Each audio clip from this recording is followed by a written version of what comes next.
الرحیم۔ مشکات کی روایت ہے، آپ صلی اللہ علیہ وسلم نے ارشاد فرمایا، سب سے بدترین چور وہ ہے جو نماز میں چوری کرتا ہے۔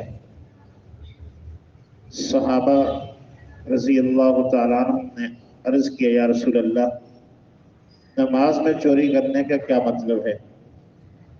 اللہ جل جلالہ کے نبی نے فرمایا، نماز میں چوری یہ ہے کہ انسان نماز کا رکوع اور سجدہ مکمل نہ کرے۔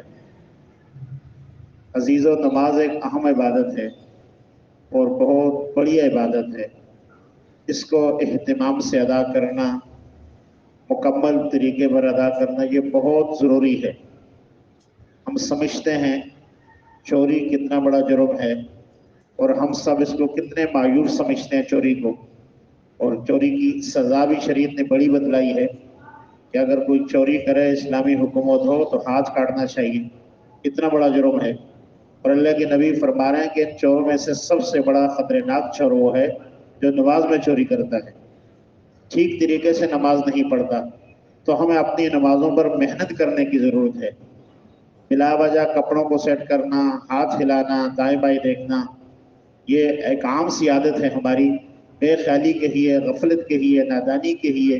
یہ نماز میں ہم سے ہو رہا ہوتا ہے، ہمیں پوری توجہ کے ساتھ، دیہات کے ساتھ، ایک دو دن میں یہ ہوگا نہیں، اس پہ زندگی لگتی ہے، وقت لگتا ہے۔